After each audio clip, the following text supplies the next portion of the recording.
Hey there, gamers! And yeah, what we got here is the Wii SD card menu. No longer have to clean out the fridge ever since the beginning of this year, roughly. So yeah, I have a bunch of WiiWare games. I have Internet Channel, Nintendo Channel, but I have a bunch of Virtual Console games. I mean, if you saw like some of my other Wii videos, you've seen a few on my main menu. I have a bunch on my SD card menu. Once the solution came, I just download a bunch, and if there's too big, I'd put them on here. But this is going to be the game I'm going to focus on right now. Street Fighter Alpha 2 on the SNES. Came out back in originally came out about late 1996. And really, this is a downport. This is not like, you know, Alpha 1 for the Game Boy Color or Alpha 3 for the Game Boy Advance, which are pretty much completely remade from scratch. Yeah, I have the classic controller plugged in. They were completely remade from scratch for those systems. This is instead a downport to the SNES, because really, for all intents and purposes, the SNES should not be able to play this game. So here's the intro.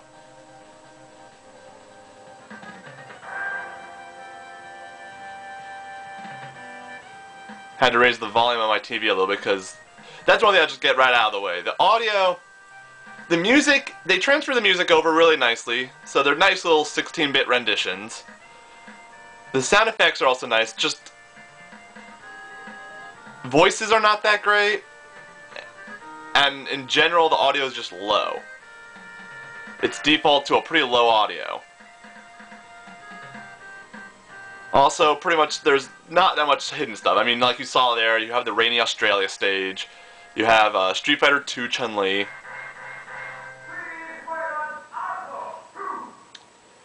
And you can fight Shin Akuma, but you can't play as him. So I'll just go straight into arcade mode.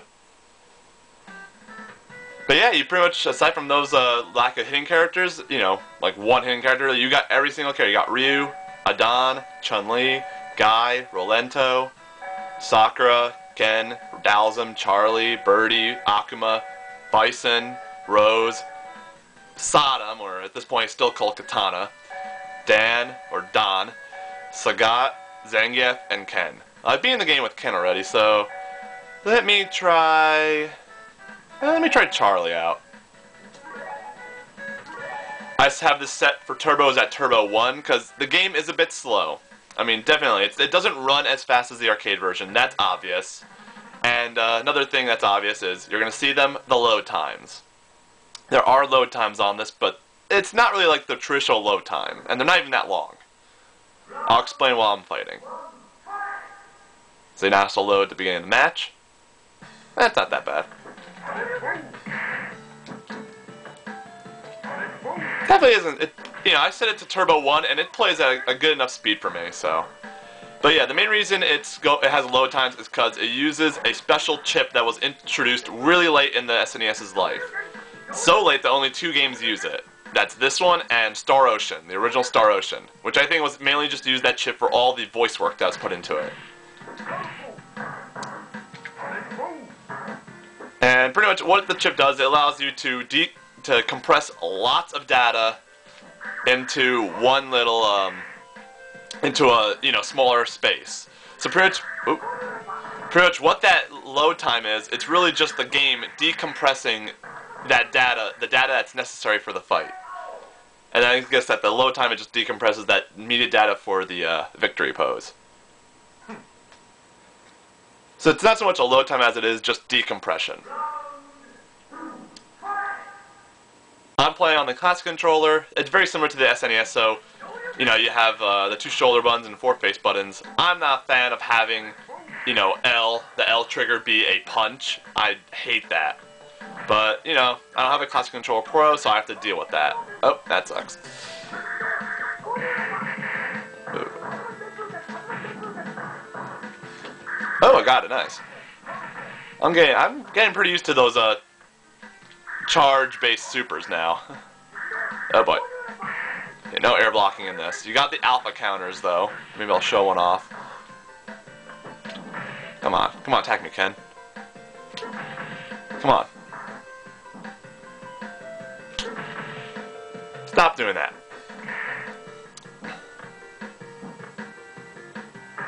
Okay, I might as well finish this off. I'm gonna die. But yeah, control-wise, it plays just fine. I mean, yeah, you're missing a couple frames of animation, but that shouldn't really adjust your controls. Oh, that sucked.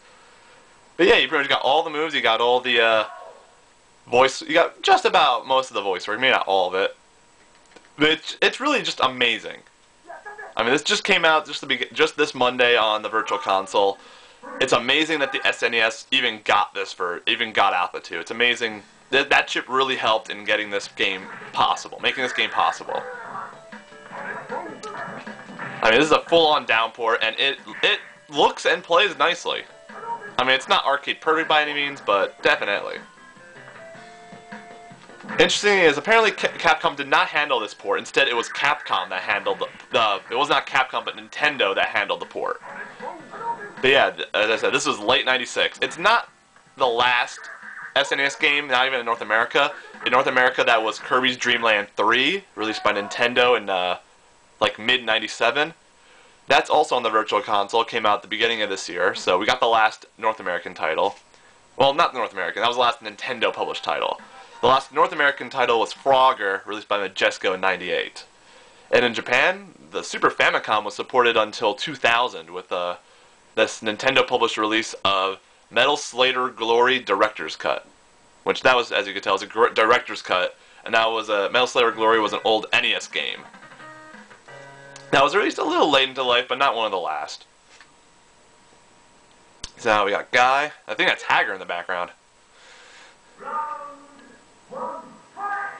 But yeah, like I said, controls, you know, you can adjust to maybe like a slight adjustment maybe to the slower frame rate. But class controller works really nicely for fighting games, definitely. This game is good, you know, semi-practice, just to maybe help break in the class controller for Tatsunoko vs. Capcom that'll come out. Have that game pre-ordered, can't wait to play that. Probably do a quick little first impression on that shortly after I get it. Man, Guy is ruthless though. This is only 4-star difficulty, and he's ruthless. So I gotta be ruthless. Shut up. But yeah, for those who haven't heard yet, if you haven't, I don't know how. But yeah, you got Super Street Fighter 4's coming in, and Guy's in it. You got Guy, you got Cody, you got Adon. No Charlie though. Charlie's dead after the Alpha series. That's where Guile comes in.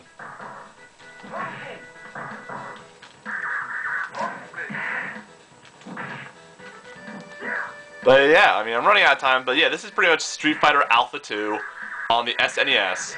Something that, for all intents and purposes, should not have been possible on the SNES. But because of that extra chip, I think it was called the SSP chip, I believe. Don't quote me on that, but you know, thank God for that chip. It made something like this possible, and it's a really good port. It's a really cool port. So I'll just play until the end of the time, until the end. I time out. Let's see if I can get level 3 off. As if Guy will give me a chance. Oh yeah, I forgot about that move. How did I do that?